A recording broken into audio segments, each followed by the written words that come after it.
Hi friends, good morning and welcome to my channel TUTUL blogs. আবার আমরা হাজির হয়েছি নতুন রান্নার খোঁজে।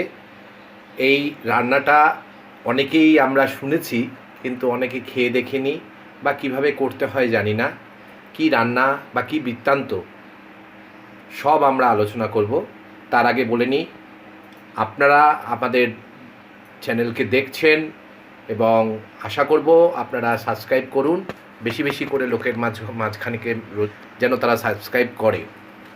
তাহলে নতুন নতুন জিনিস, নতুন নতুন রান্নার জিনিস আপনাদের দেখাবো রেগুলার।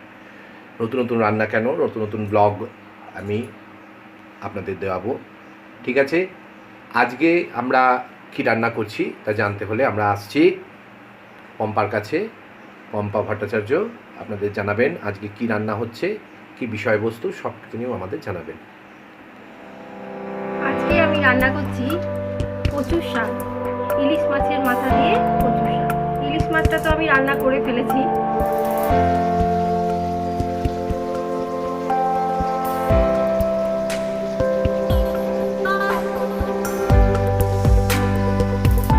একটু বেগুন দিয়ে, কালো জিরে দিয়ে, মাথাটাকেও খেতে চাই। মাথাটাকে কি করবো, তাই ভাবলাম একটু কচুর শাকে যদি মাথাটা দিয়ে করা যায়, খেতেও সুস্বাদু হবে আর উপাদেয়ও হবে। দেখে নিন আমি আজকে কি রান্না করছি। কচুর শাকটাকে আমি সেদ্ধ করে রেখে দিয়েছি, গরম জলে ভালো করে ধুয়ে নিয়ে সেদ্ধ করে রেখে দিয়েছি।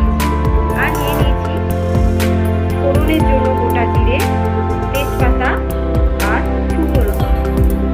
আদাটাকে আমি কটা পাকা লঙ্কা দিয়ে, 4-5টা পাকা লঙ্কা দিয়ে হাফ ইঞ্চি আদা বেটে রেখেছি।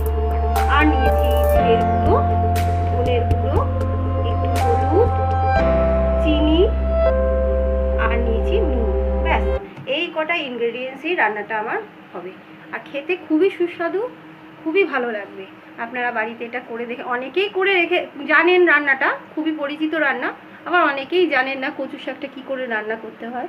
তাই আজকে আমরা এসেছি এই রান্নাটা দেখাবার জন্য। তাহলে শুরু করে দিই। ধুয়ে গ্যাসটা অন করে নিচ্ছি।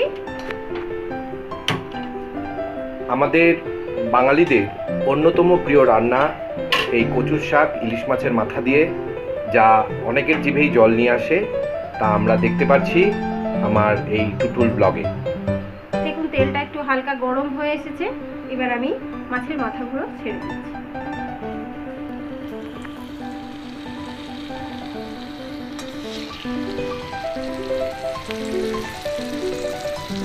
মাথাগুলো বেশ কড়া করে ভাজবো না, হালকা করেই ভাজবো। মাথাটা ভাজা হোক।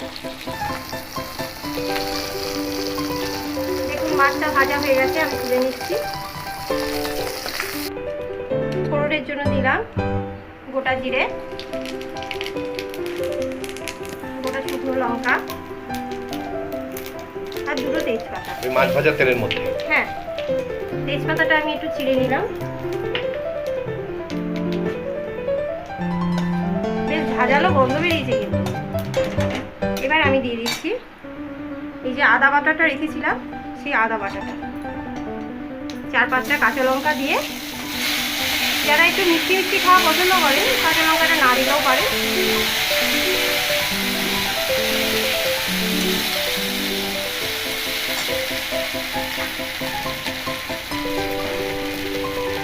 এর মধ্যে দিচ্ছি 1 চামচ জিরে গুঁড়ো,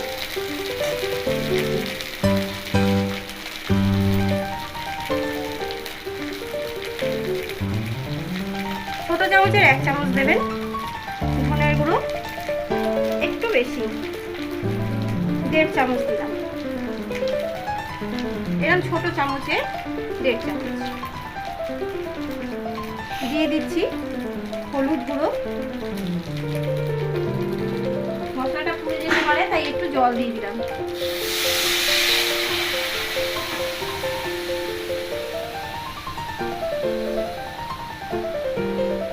দিয়ে দিচ্ছি মিষ্টি। চিনিটা আমি একটু মিষ্টি মিষ্টি করেই করতে চাই, তাই দিলাম 3 চামচ চিনি।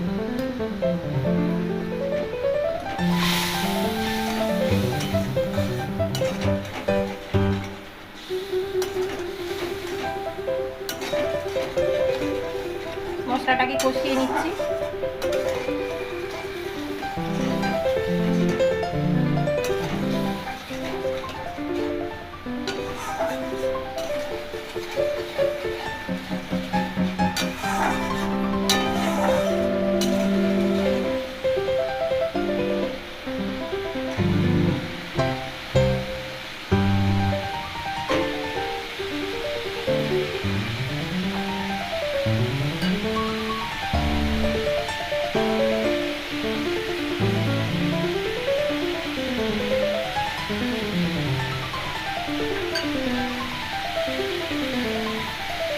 মশলাটা কষে এসেছে, এর মধ্যে আমি দিয়ে দেবো কচুর শাক।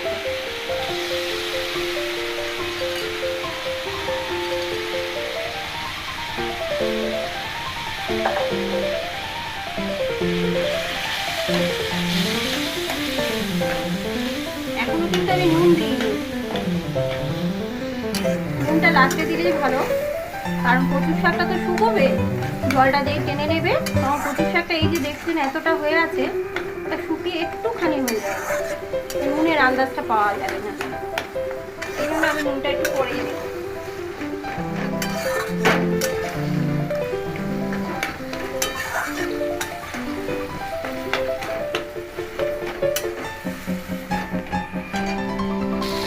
কচুর শাকটা কিন্তু বেশ শুকিয়ে এসেছে, এবার আমি নুনটা দিতেই দিয়ে দিলাম নুন,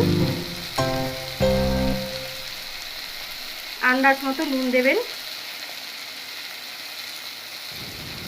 বন্ধুরা, টুটুল ব্লগে এই রান্নাটা করে এইরকম কেমন আরো লাগলো নতুন সেটা নতুন কিন্তু কিছু আমাকে রান্নার কমেন্ট জন্য, বক্সে জানাবেন। খেতে রান্না খুবই দেখার সুস্বাদু, জন্য রান্নাটা করে কিন্তু এবং কমেন্ট বক্সে অন্যান্য জানাবেন। সমস্ত অনেক রকম আরো শুকোবে জলটা, ভিডিও আরো শুকোবে। আমি চিপে নিয়েছিলাম দেখার জন্য জলটাকে, সাবস্ক্রাইব করো এই কিন্তু টুটুল আর ব্লগে, একটু শুকোবে। যাতে আরো নতুন নতুন কিছু মাছের মাথাগুলো পৌঁছে আমি দিতে এর পারি ভিতর ভেঙে তোমাদের। দিয়ে দিই।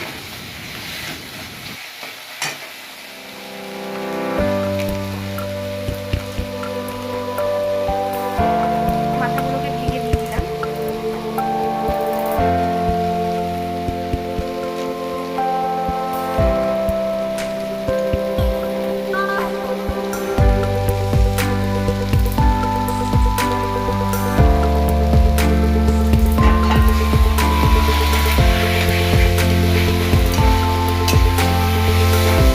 নাড়াচাড়া করে নিয়ে এখনো বেশ কিছুক্ষণ হতে হবে।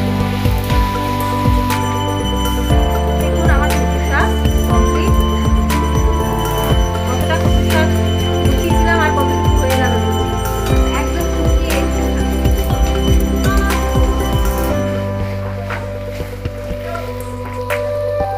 এইরকম আরও রান্না, নতুন নতুন ধরনের রান্না এবং হারিয়ে যাওয়া বাংলার রান্নাগুলো পেতে গেলে অবশ্যই আমাদের ব্লগ টুটুল ব্লগে আপনারা সাবস্ক্রাইব করুন, এবং এইরকম নতুন নতুন রান্না নিয়ে আপনাদের কাছে আমরা তাহলে আবার ফিরে আসতে পারবো। ধন্যবাদ।